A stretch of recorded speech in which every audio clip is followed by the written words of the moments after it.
All right, Happy New Year and welcome to episode number 99 of the Canadian Prepper Podcast. We're recording on January the 3rd, 2020.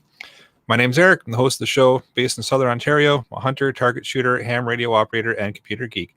As a first responder, I witnessed an over-reliance on emergency services during major events, and I started a small preparedness company to help people get prepared for at least 72 hours, if not longer. I'm Alan. I'm a safety trainer, first responder, security expert, and overall safety nerd.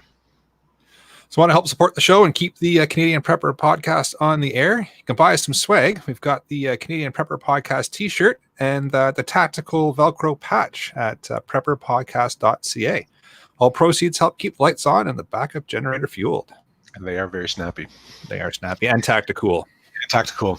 Yeah. If you are enjoying the show, please take a few minutes, like us on Facebook, and submit a review on iTunes. We also want your feedback, good or bad, or even just if you want us to cover a topic. You can email us, feedback@preparedness.ca. And as a special note, our 100th episode chat with the hosts. Join us live. Cam not required, but you need some kind of microphone, otherwise we can't hear you. We'll post a link. Signals won't work well. We'll post a link to access the show chat about 5 minutes before showtime. This is next Sunday, 9 p.m. Eastern. On the Facebook page, if you don't have Facebook, and an increasing number of us don't, email us at feedback@prepperpodcast.ca. We'll send you the link, and we look forward to having as many of you on the show as we can.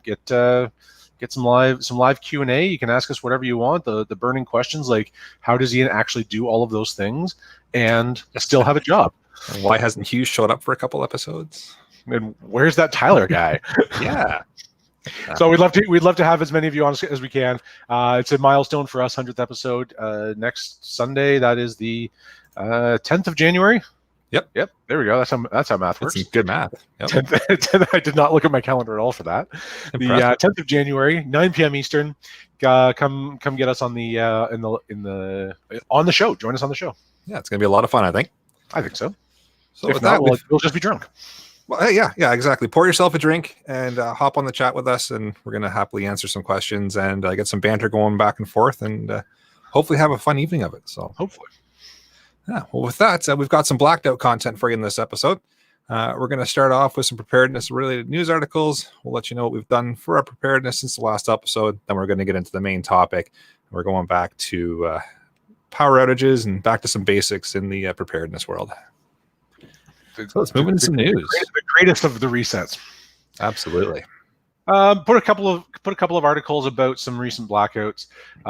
California had one Christmas Eve. They're a pretty regular thing out west there, especially as they have wildfires. A few more. All kinds of systems are affected.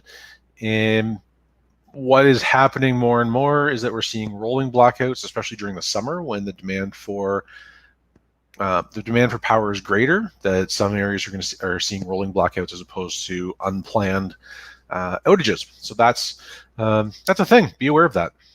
Sure is.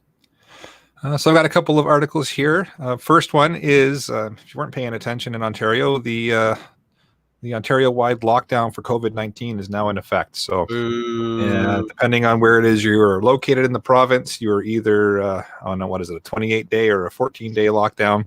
Yep. So welcome to the gray zone, apparently is. It's a lockdown for everybody except the former finance minister who decided that it was a good idea to go vacation in St. Bart's. Well, sounds appropriate. I think so. Oh, the whole province is going down the tubes. Yeah. See you later, folks. Yeah. So, well, he's no longer the finance minister, and I think that's the best decision that Doug Ford could have made. Yeah, I think it was a smart move. It wasn't a smart move to go, but. You messed up, so take the heat, and is what it is there. Don't plan on getting reelected. No. And another article here that asymptomatic spread of COVID may not actually be a thing. No kidding. Yeah, weird. It's almost as if we've been saying that's been a thing from most medical experts since March. But why would the media listen to that? That's not scary. That's not scary at all. If you're not sick, you're not a threat. Yeah. So, well, there we go. So, yeah, there's a couple more COVID-related articles that seem to have been dominating the news for quite a while now. So, just for the record, other things do happen in the world. It's true. Still be cared right now. Yeah, it's true. Anyways. Yeah, got to sell ads, right? So, but let's move into what we've done lately for preps. So for myself, this is actually one for last week's episode. I forgot to put it in, but learned how to do some basic soldering. So I actually built a keyboard. Nope, no soldering. No soldering. Okay. There's no marching, saluting, or anything like that. Nope. Soldering. Gotcha. Just soldering. Just figured out how to build my own keyboard. So that was fun. And it works. So even better. And then for this week, sold a few things on Facebook Marketplace because, again, we've moved back into the house. We're doing the whole declutter thing. So got a few things posted and a few things sold. So happy to get rid of it and not have to take it to the dump. Started doing my favorite thing ever of paintings. We got a bunch of doors that we didn't want the contractor to waste his time doing. I was capable of doing it. So I've been painting doors this week. It's been, make sure you paint the tops and the bottoms as well. Otherwise, it doesn't seal in all directions and it warps. Oh, good tip. Thanks. I guess I have to take all the doors down now and take them all back down. Do it again. Thanks for that. Appreciate that. Well, I'm out of here then. Yep. And just getting settled into the house and made some more contacts on HF. So between painting doors and waiting for them to dry, I was able to hop on the HF rig and just make a couple of just some local or local-ish, like in the United States, a couple of contacts there. So cool. Just working the ham radio it a little bit because it's been neglected the last little while. And it doesn't miss you? Yeah, it miss you as much as you miss it. Yeah, well, it started out with a hug. It got a little electrifying, and so yeah. I did nothing anywhere near as fascinating as that. Well, that's not true. I did some soldering. I did some electrical work at the last phase of my renovation. My home renovation started in August. Mostly complete, so I'm waiting on a couple of materials being delivered tomorrow, and then I can put this phase to bed. Next up, we're going to be tearing down the garage as soon as the ground thaws. Fortunately, that got deprioritized this year, or last year now. I haven't actually written the date, so I haven't screwed it up, but that's going to be exciting when it's done. I'm going to have all kinds of new space and a lot of room for activities. I ordered some new ham radios from Rapid Survival. Looking forward to those coming in, hopefully sometime soon. So both family vehicles will have a primary/secondary means of communication, and especially if the cell towers quit. And we'll talk about our experiences in, when was that? 2003 was the big Ontario blackout, and I think you and I were both pretty deeply ingrained in that when it happened. Yeah, that was an interesting time. Yeah. It sure was. And one of the first things that we discovered was that cell towers didn't work. So that was a while ago, but that's that's a thing that we planned for. So exactly. Hopefully those will come in soon, and I can get those installed soonish. I've got a couple of courses coming up in the next couple of weeks, so I'm going to be busy traveling about the province, not traveling about the province. I'm going to be going to specific courses and then coming back with all proper protocols in place. CSIS, please stop looking at me. And you're already on a list. Don't worry about it. I'm already on a list. I'm sure of it. And then I put up some new shelves in the basement. Got some new things organized. One of the disadvantages of tearing down my garage is I have to put all that stuff somewhere until the new garage is built. So we'll be doing that over the next couple of weeks, and then hopefully within the next 3 months I'll have a new structure up. It's very exciting. Very nice. You're the new Ian for this week, I guess, eh? I'm talking about a lot of things, but it really was. I mean, that was all told about 4 hours worth of work. So fair enough. Yep. But I make it sound good, and I think that's Ian's secret. This is true. Yes, I think you're right. To answer Steve in the live chat there, the ham radio, my HF rig currently is not on battery or solar. I know, very non-prepperish of me, but I am in the works of getting it hooked up for my generator here. And my 2-meter rig and my little handheld is obviously battery powered, but my 2-meter rig, I've got one in the truck, so it could run theoretically if the power is out, as long as the truck's running. So cool. But shall we move into the main topic? It's going to be it's more riveting. It's electrifying. It is. Oh, you know what we need right now? We need the grease lightning. That would be good. Where's our intern for this? Yeah, no, right? Yeah. So what happens when the power goes out? Yeah. First thing can be short term or long term. Yeah, Short term power outages happen all the time. They happen for 100 reasons. Usually they're localized. Usually it's something to do with the distribution system, especially as weather gets bad or demand gets high. Yep. Transformers overload, switches open, and the power goes out for a little bit. Yep, it's pretty standard. I think we've all been through those before, where they're an hour or so at length, if that, and it's disruptive, obviously. But we had one here in August or September. I can't remember exactly. Our power was out for 11 hours, and it was just long enough to be inconvenient, not long enough to panic about. Yeah. When you get into those ones, it's like I said, it's a little disruptive, but it's not the end of the world. If you're looking at 11, 12 hours, you can make it through that, or you should be able to make it through that. Yep. If not, refer to the previous 98 episodes. But that's those short-term ones are pretty standard.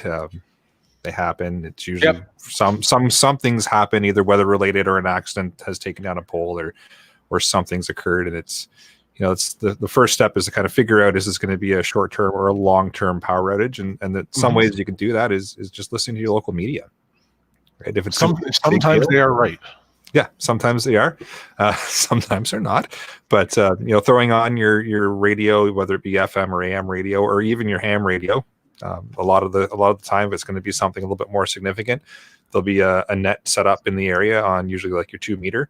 Where the local guys will start chatting about what's happening and what's going on and possible repair times, because some of them know people that work in the power industry and can get that information, and they broadcast it out.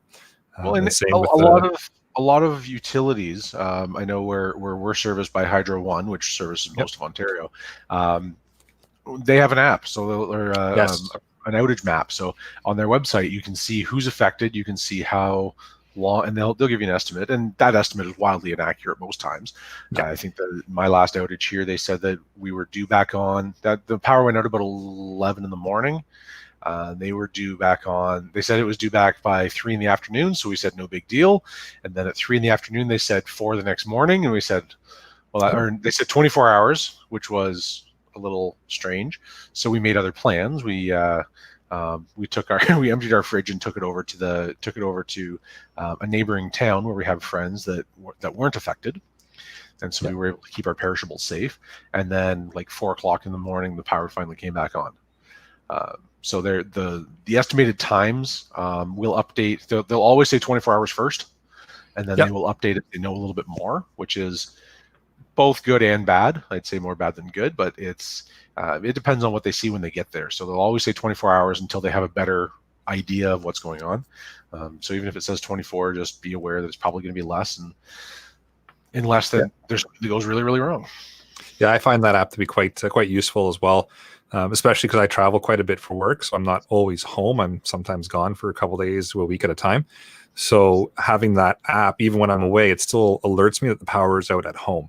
So if I need something to be looked after, or I need somebody to go check on something or do something, I can make those calls, or I can line that up, even though I'm not home. So it's quite helpful that way. And I found the exact same thing.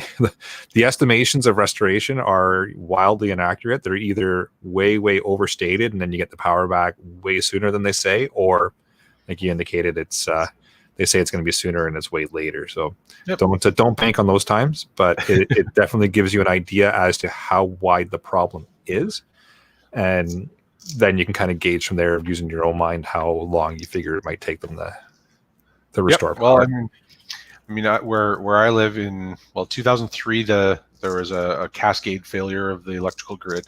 Covered most of the East Coast, most of Ontario, New York State, Virginia, all of New England.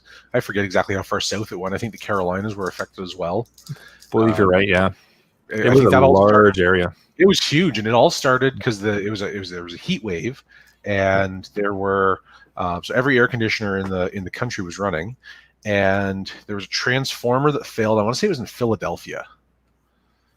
Or Pittsburgh. I can't remember exactly where, but it was just like one city, and they had a transformer station go down, and so that surge drew from everywhere else, and it just overloaded the entire system. And there were some places, there were some places that were out for 12 hours. There were some places that were out for 4 days. Yep. And 4 days when you don't have 4 days when you have windows that don't open and no air conditioning is a long time. So I know one of the problems that happened in London, and it's since been corrected, is that none of the ambulance bases, none of the fire halls, and none of the communication centers had air conditioning, and none of them had and they didn't have backup generators. So what I did as a first responder at that particular time is we had a mobile command center that ended up being set up on a city street downtown, and we had to move fire and EMS dispatch into this command trailer that was set up there for 3 days. And then we had light and power units literally going around to the infrastructure of the city, just charging batteries and stupid things like transit had to, like the transit commission had been called up to evacuate a number of old age homes, which was fine, except that they couldn't run the gas pumps. They couldn't run their fuel pumps. That's a bit of an issue. So we had to take a generator over to the transit commission and we had a lineman, an electrician following along with us to wire in these, like none of the systems had been set up to be powered externally, so we had to go have their pumps physically disconnected, hardwired into our generators for long enough to charge a battery, run the pump that they needed to, and then disconnect it and take it onto the next place that needed it.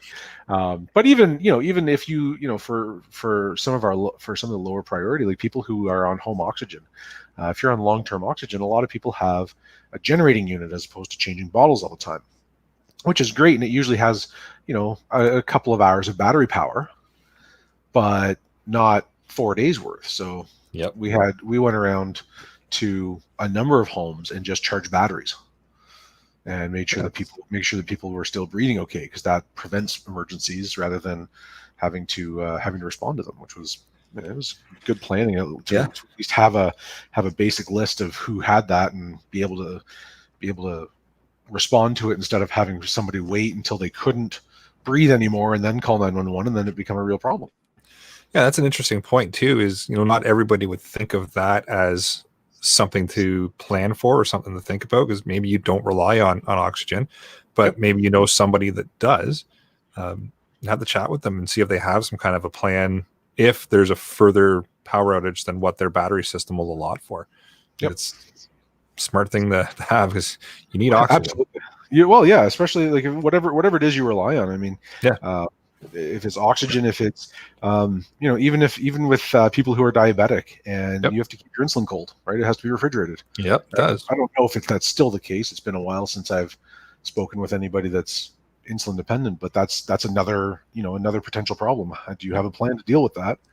If you can't get ice to fill your coolers and all of a sudden you don't have power for a couple of days, do you have the ability to keep your medications that need to be refrigerated to cold? Yeah, that's another big thing to kind of plan for. But even bringing it back to just the very beginning, first off, verify it's not just you. Yep, absolutely. Right? Are the streetlights on? Do your neighbors have power? If your neighbors don't and the streetlights are off, then chances are it's at least a localized outage. It might be further than that, but I'd say step number one is rule out that it's not just you. Because if it's just you and you're going into super prepper mode because your house is out but nobody else's is, just take a breath and be okay. Yep, it'll be all right. Just check it out first. Make sure there's no point in going through all your preps just because your power's out and nobody else's is. But it doesn't mean that I can't go through all my preps, right? Oh, feel free, and then order more from me when you're done. We'll call it an exercise and everything will be fine. Yeah, exactly. Yeah. Right. And nothing wrong with testing your stuff out if you want. Put the breaker in your house and away you go. That's another one, is familiarize yourself with the electrical panel in your house if you haven't already. Know how to use it, and maybe something's just tripped or flipped or not sitting the way it should. So familiarize yourself with it. Yep. And how to check because I've done that first thing in the morning, not really paying attention, not quite awake, and I flip a light switch and it doesn't go, and I think to myself, well, the power's out. I wonder if it's my house, my street, my town, my province. And it turns out that it's a three-way switch, and the switch at the other end just wasn't flipped all the way. So pour yourself a coffee and pour yourself a coffee, shake the cobwebs, and start with the basics and work forward. Exactly. Maybe add some Bailey's to that coffee if you're so inclined. And then join us next week. Yeah, absolutely. And then, of course, if you are starting to plan out for power outages and you're putting some kind of a system together, I would say your priorities are going to be food, water, and then followed by heating, cooling, both your food and your habitat where you're living. I'd say those are going to be your priorities in planning, unless you got something else, Alan. Well, no, and just depending on where you are, if you're on municipal water, the chances of your water supply going away are pretty slim. But if you're on a well, then you're going to need a backup system for that. Food, absolutely. I think we've got it somewhere in the notes that if it's cold outside, you can take advantage of that and store your food outside. Yep. Just be aware of animals, of course, but yes, having the ability to keep your house at least keep your pipes from freezing. That's the key. What's the rule if it's 8 degrees Celsius on the inside walls and the outside walls are approaching 0, and most of our pipes are on the outside walls. So keep your house at least warm enough. Have the ability to keep your house at least warm enough to keep your pipes from freezing. And if you can't, then drain your system. So turn off the water, open the pipes at the top, open your taps at the top, at the uppermost level, and open your taps at the bottommost level. It was something that has happened to me in the past, and it got cold. My first house was an old oil furnace, and we were having it replaced. It was going to be replaced in about 4 weeks, and then we had a cold snap, and so we were just running the tank dry, and it ran drier faster than we thought it would, and we were a couple of days at minus 25 without any heat, and we had one fireplace in the basement, so that was just enough to keep us going, but it was enough to keep the house warm enough that it didn't freeze, but we weren't sure, so we turned off the water, cracked open all the pipes and all the taps. And if you're going to do that, I mean, you can even leave the water on and just crack them open instead of having them all the way open, so that you've got some flow. As long as you've got flow, you're not going to get ice until it gets really, really cold. It's true. We've got a couple of good points in the live chat. So we've got Dan that mentions Twitter's a good place to get real-time updates way before it hits the news, from blackouts to killing sprees. So hopefully we don't ever have to deal with the killing spree part of it. But yeah, valid point. Absolutely. Social media can be anyways a good point, a good spot for some relevant, up-to-date kind of event. Well, every reporter has a Twitter feed, and every one of them wants to be published first, but they only get so much airtime. So you get a lot of opinions really quickly, or a lot of sources really quickly. And we've got another one here from Darius. That's a great point. Just says, don't wire your generator into your panel. If the power goes out, it can actually cause a feedback to the lines, and then you're potentially harming the linemen that are working on the lines. So yeah, great point. Yeah, if you're going to have a hardwired system, that's fine. Have it properly installed with a transfer switch, and isolate so you're isolating the house from the lines. And if not, then don't be that guy that does the double-ended plug and plugs it into the house, and you'll get one phase. And don't do that. Yeah, nobody likes that guy. No, you can certainly get systems that will work, but make sure that they're put in, because you don't want to be frying someone down the line. It's just bad day for them, bad day for you, and bad day for everybody. Yeah, and you don't get your power back that way. No, you don't. Nope. Right? Nobody else is going to want to touch those at the most selfish level. Yep. If you do that, you're not getting your power back, because there's nobody to work on your power anymore. Yep. There's nobody to work on the problem. So what else do we have here? So again, longer power outages. So we're getting into 3, 4, or 5 days plus. Hygiene and sanitation is going to start to become a thing. So make sure you have some sort of a plan for that. Reference our hygiene episode. That was our first explicit episode, wasn't it? It was our first explicit episode, and YouTube still one. To date lets us record here. So that's good.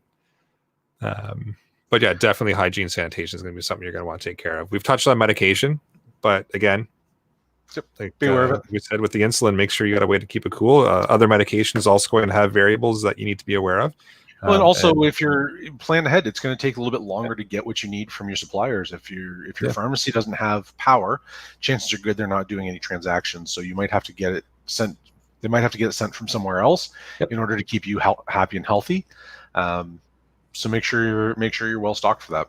Yeah, we've even seen that with the whole COVID thing going on right now. Is stock is interesting at times for certain medications. So take what you've learned from this scenario with COVID going on, and continue to implement it if and when COVID is finished, which is hopefully sooner than later, and carry it on, because it could play into power outages. Yep. It's I think everybody by now will have some form of a radio in their emergency kit, whether it be FM, AM, combination of both. If you're not, stop listening to this episode right now and go get one. Yeah, exactly. You can order one from rapidsurvival.ca. Well, it's .com, but whatever.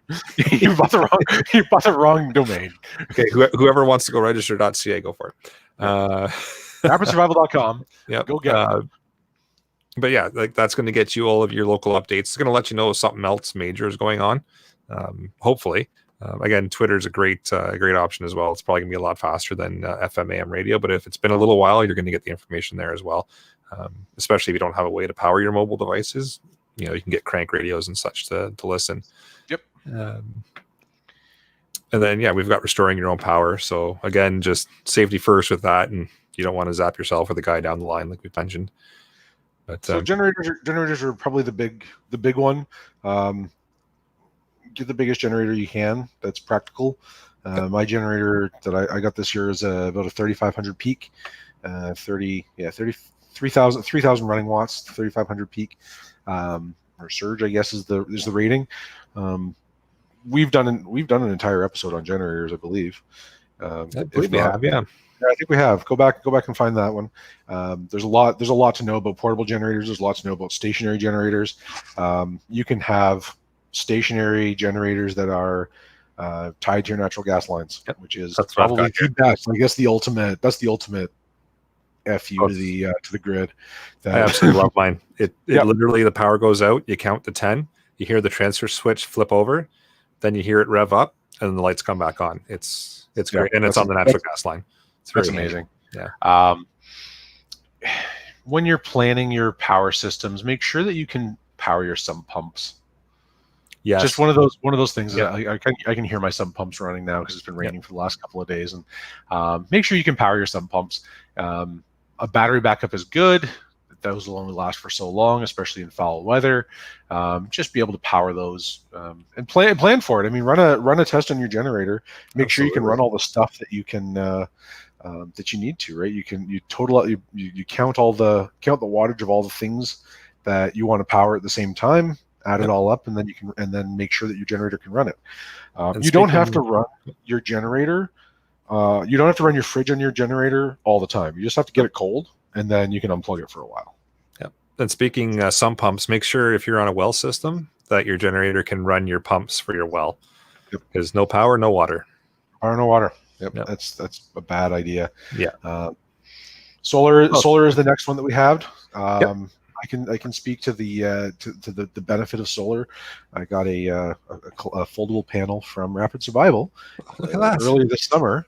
When I took it up to Algonquin Park for a few days for a camping trip, and I was able to charge all of our devices during the day. So we had power for the evening, as well as charge my battery packs while we didn't have any electricity. So it was it's that one solar panel kept me in touch with everything that I needed, and we were in really good shape. So actually, I've got it right here. I can tell you exactly what it was. I'm sure you can too, Eric. But it was the Solar 21 charger. The Solar 21 charger. Yeah. Oh, look at that.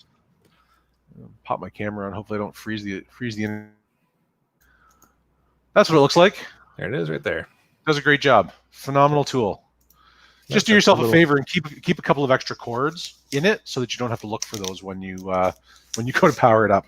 Yep. I learned that one. Make sure you just keep some extra cords with it. But you can charge whatever you want from that during the day, and then if you charge your battery packs, then you can run your battery powered things at night, which is all. It's a fantastic system, and I mean we've done a whole episode on solar as well, and We have even just the portable panels that run a trickle charger will keep you going to until the power comes back. If water is an issue, consider filling your bathtub. Get yourself a water bob from Rapid Survival. They just sit. It doesn't take up any space until it's time to deploy, and it'll give you, what is that, 500 liters or something in the it's 100 gallons. 100 gallons, so 380 some odd liters in your bathtub. It's clean, it's food grade. You don't have to worry about whatever soap residue or anything is in your bathtub. I don't care how clean you think your bathtub is. It's not clean enough to keep water drinking quality. Yeah, it's got a little pump on the top too, so you can pump the water out of it. Yeah, you can pump the water out, and then you've got lots of backup there. Yeah. On a side note for the water bobs, it does say one-time use only. If you're smart about it and you dry it out appropriately, you can get alternate uses out of it. But it says one-time use only to avoid people putting it away wet, having mold build up in it, and then filling up again, and then contaminating your water. So just don't be folding it up wet and putting it away, and because it's just not there's a joke in there for the 100th episode. I'm not hitting the explicit button for this episode. Don't make me do it. Nope. We've got another live chat here. Scott just indicates for generator possibilities is his electrician recommended the Generalink that attaches at the meter box. It's dual phase input and transfer switch without needing to rewire the whole house. So my understanding of those is it's just a little outlet on the power meter for your house, and you can plug your generator into that, and then it feeds your panel, but it also doesn't backfeed the grid. So I know a couple of buddies of mine have those, and they say they're great. So makes life a little bit easier. Fantastic. Plug it in, and away you go. You can run a few things on your generator and your little portable generator. So that's a great idea. They're handy. Yeah. And we've got Ken asks just what happens when the gas lines go dry. That's a great question. Mad Max. What happens? Mad Max time. When the gas lines go dry. It's definitely Mad Max time. It's something I'm going to start building into my my plans for power outages with the generator here. I'm looking at possibly putting in a bigger propane tank, maybe somewhere on the back of the property that can then feed the generator. So if sometime the natural gas goes down or runs dry, at least I've got that back up the roll to, and then it's really time to decide what we're going to do. Life choices. Yeah. So, but for now, I don't have a backup to it. But it's an exceptionally rare occasion that the gas will go out. Yeah. Unless there's been a catastrophic event that damages your gas lines locally, it's a pretty rare occasion when that happens. And if it does, chances are good that there's already somebody coming to fix it before you're aware of it. Yeah, but it is a good thing to plan for. It's a great point of always run that scenario. What if? Sure. And then plan for it, because no harm, right? I'm thinking the whole barbecue idea, or the whole propane idea is I can hook it up to my barbecue, and then I got a giant propane tank. I can run my barbecue off it, and then if I have to switch it over to the generator, if we do hit that holy geez moment where the natural gas lines run dry, then I can, and then it can start to reassess from there, and start letting the dogs out with the bees in their mouth and all that kind of fun stuff. Release the hounds and the bees, and have the bees in their mouth, and when they bark, they shoot bees. I had to get the Simpsons reference in there. Like you mentioned already, keep your USB battery packs charged up for communications. Assuming the cell phone system is still operating and it's not a major thing that's going on. Can't hurt to have those electronics powered and working, because if you got them, use them, right? Dan in the YouTube chat makes a really good point that there are USB AA and AAA battery chargers on the market as well. So he says that Kia sells them. There are lots of brands that sell those. And that's a great thing to have. So you can plug it into your either your power pack or your solar panel, whichever you need. I've started, because I'm lazy and I hate replacing batteries. I've started buying as many things as I can that have a built-in battery and a USB charger. So like all the headlamps that I buy are all USB charging ports now, because I'd rather not have to deal with changing batteries and just plug it in and not think about it anymore. And the prices of those are coming way down. I think the one that I have on my desk right now I got from sale. I think it was $12 or something for a headlamp, which is a great price. Yeah, that's good. And it's super bright, and it has red and white, and it's got 3 or 4 different levels, and the battery lasts for 3 or 4 nights if you need it, and then you just plug it in and charge it at whatever USB power source you have for 15 or 20 minutes, and then it's charged back up again. So, and never underestimate the usefulness of a headlamp. I've stopped buying standard flashlights. Yeah, I buy headlamps. Absolutely amazing, especially the power outage. Any place that I can use a flashlight, I can also use a headlamp. Yep, 100%. I absolutely love them. But, I keep the odd flashlight here and there, but the headlamps. Well, there's always one in my pocket. Hands available, right? Yep, absolutely. Candles. Yeah. They do a couple of things. They provide light. They also provide heat. They also provide the potential of burning your house down. So be careful. And the added bonus of carbon monoxide. Yeah. So we've talked about carbon monoxide. I think I've beaten that to death. I was waiting for you to go off on your tirade. Go back and listen to our home heating episode, our alternate heating episode. I think I go off on about 4 or 5 different tangents on carbon almost monoxide. Every other episode we've recorded. Just about every episode. Carbon monoxide's a big deal, guys. It really is. Candles should not produce enough carbon dioxide or carbon monoxide to be a threat. But if you use enough of them in a small enough area, it can be a problem, and especially over a long period of time. And carbon monoxide poisoning is cumulative, so you need to give it time to dissipate out of your body. There, I managed to go on a rant anyways. And it was only like a 32-second rant, so that's impressive. There we go. That's I think my shortest rant so far. I think it is. Did I mention carbon monoxide? Keep in mind as well with power outages, you can listen to back episodes of this podcast and Alan ranting about carbon monoxide poisoning. And also, businesses may not accept anything but cash.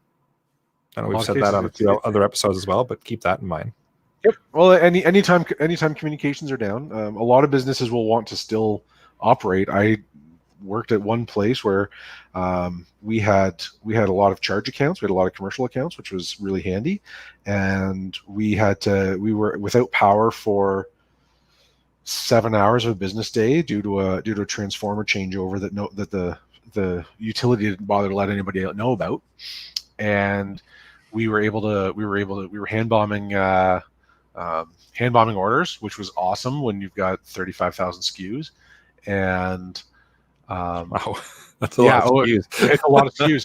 So half of our building, like the back shop of our building, had power, and so for the first couple of hours we still had our network up because it was on a battery backup. So we were able to actually print an item list. We were able to print 2 copies, so that we actually had them to go. And I was, that was the first time that I dug my headlamp out of my lunch bag. It's in my little pencil case EDC bag. Dug it out, and I was able to hand bomb orders while everybody else was trying to use the flashlights on their phone and write at the same time, which is really inconvenient.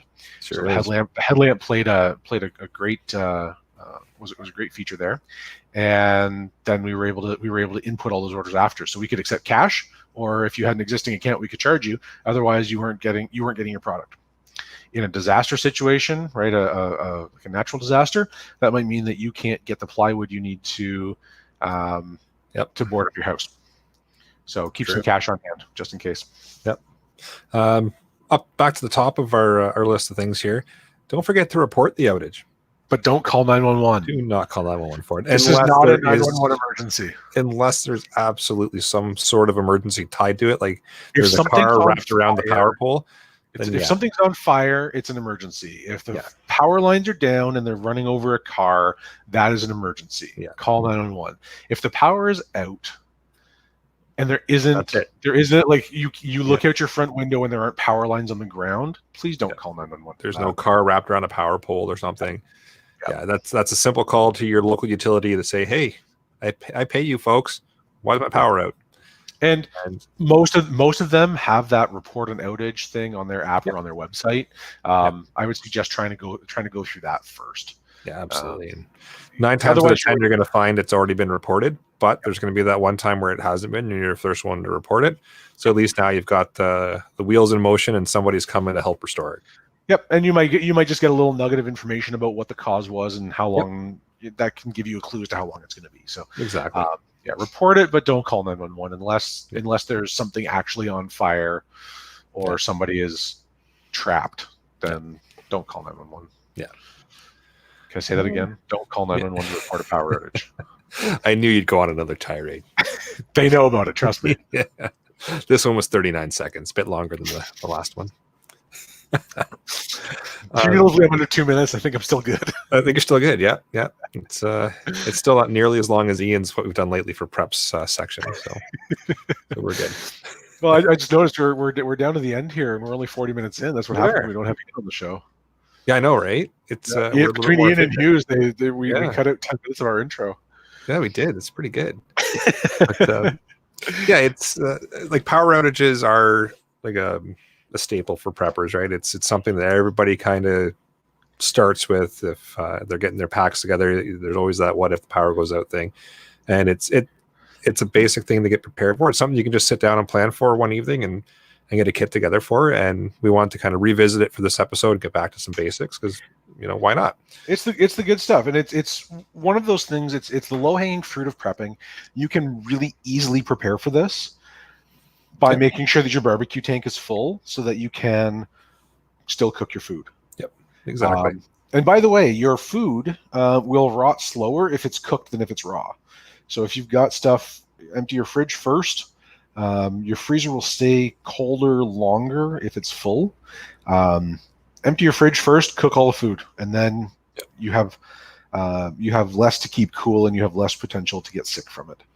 And if you do manage to get sick from it, make sure you've listened to our hygiene episode. And yes, that'll be an entirely different matter. But cook the stuff in your fridge first, cook the stuff in your freezer second, and then keep whatever you need to cool. As people in North America, we put a lot of stuff in our fridge and freezer that don't even need to be refrigerated necessarily. They need to be kept cool, not cold. So your fruits and vegetables, for the most part, if you can put them in the basement where it's a little bit cooler than the ground floor, you're probably okay. Most condiments say keep refrigerated. They really just need to be kept from getting hot, from getting warm, and then you'll be all right. So. Yeah, it's a good building block scenario to start planning for, because it's common. Everybody's been through at least 2 or 3, and you can kind of build your preps and your plans around getting some basic things set up for this scenario. Yep, absolutely. And most people will find that if you're well prepared for a power outage, the bigger emergencies are less of an emergency because you can already deal with this stuff. Exactly. Yeah. Speaking of emergencies, Bane Ironhand does point out one other time for the whole 911 call. It's margarita night, and his blender's off because the power's out. I think that's fair. Okay, so this is why you have a generator. I knew this would set you off. This is why we have a generator, and I agree with you. That's an essential service. It's a necessity of life.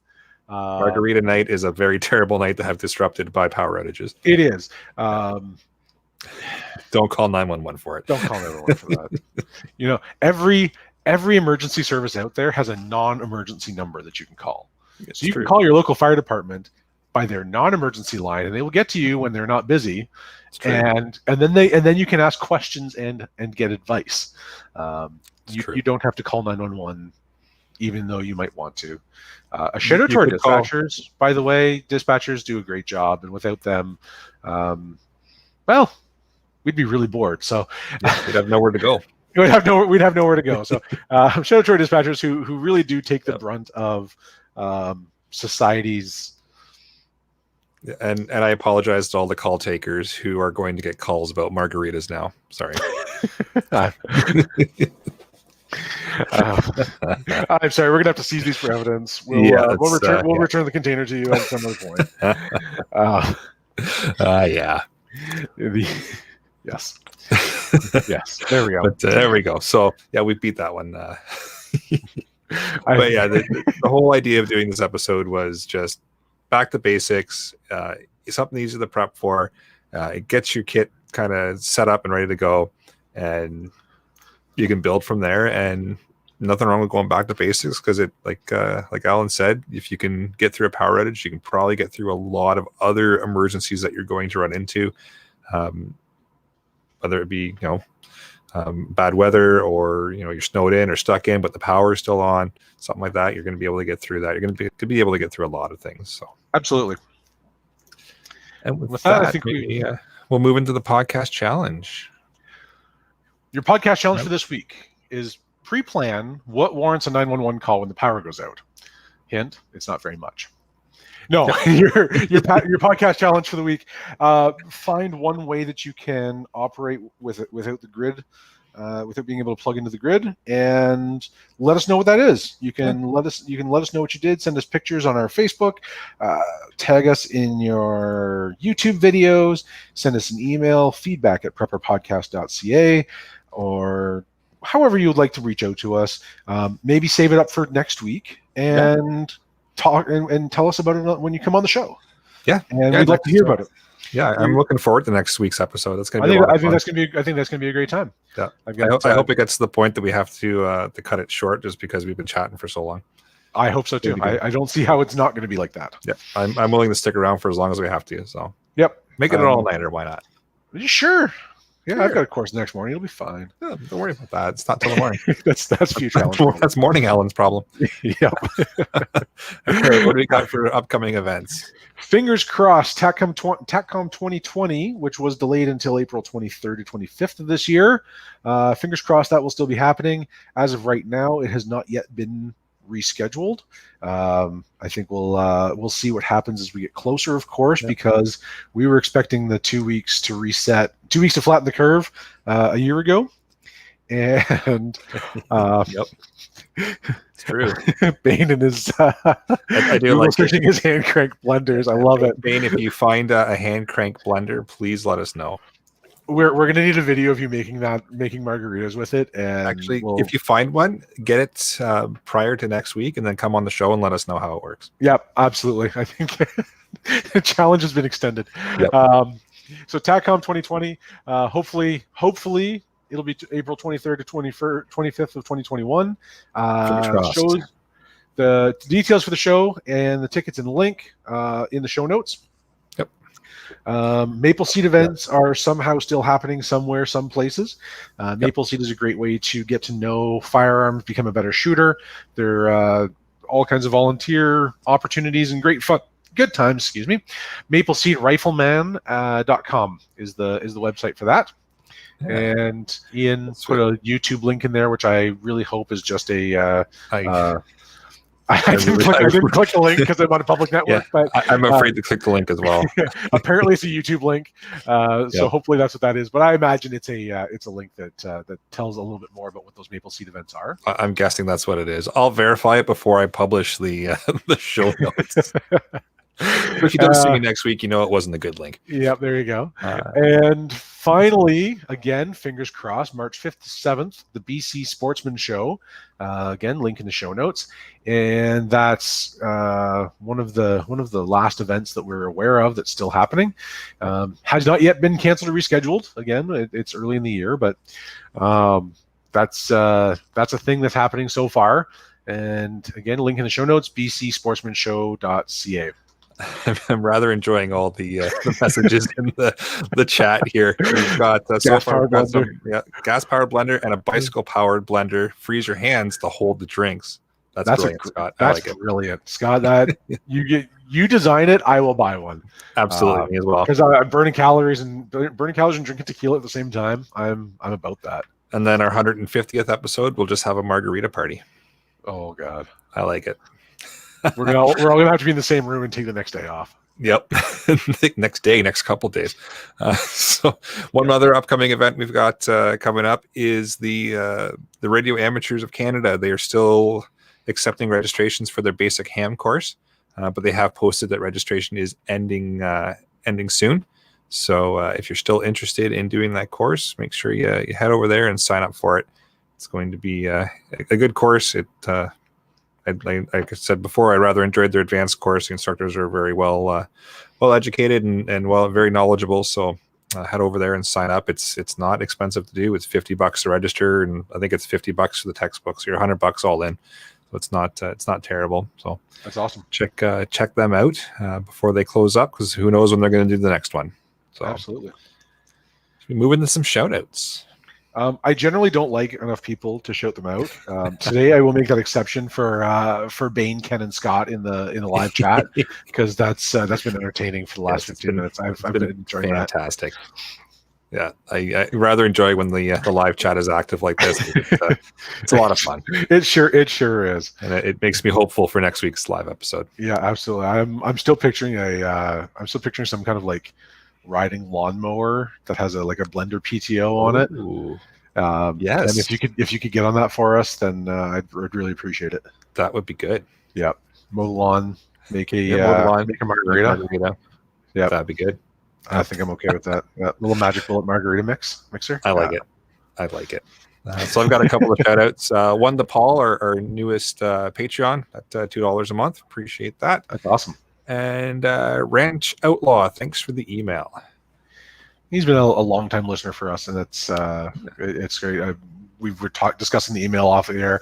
It's unfortunately a little bit too long and detailed to try and read and respond to the whole thing on the air, but excellent points, excellent details, and Ranch. Yeah, come on the show next week. Let's talk. Yes, absolutely. Let's get you out here. It'll be great.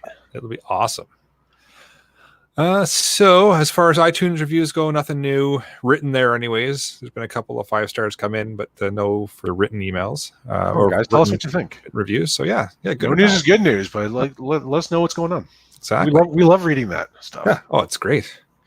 And validate their existence. Please help me. With that, I'll bring episode 99 of the Canadian Prepper Podcast to an end. You can find the podcast on iTunes, Podbean, Spotify, or your favorite podcast app. Please help us out. Submit a review. It helps other people find us and gives us something to read at the section above the outro. We do record these shows live on both Facebook and YouTube. If you want an early peek at the show, subscribe to the YouTube channel, Canadian Prepper Podcast, and click the notifications tab. Gives you an alert when we're going live. Facebook, I believe, does the same thing. Like, follow, and share. If you want to get me directly, you can find me at Alan, that's with one L, at prepperpodcast.ca. Right, and please check out Rapid Survival at rapidsurvival.com. You can get me there on the live chat while you're buying some prepper gear. You can also email me at feedback@prepperpodcast.ca. So thanks for joining that. You don't even get your name on the email address. Use feedback. It gets confusing if throw a whole bunch of emails out there. So thanks for joining us this evening. Until next time, be prepared, stay safe, and keep learning.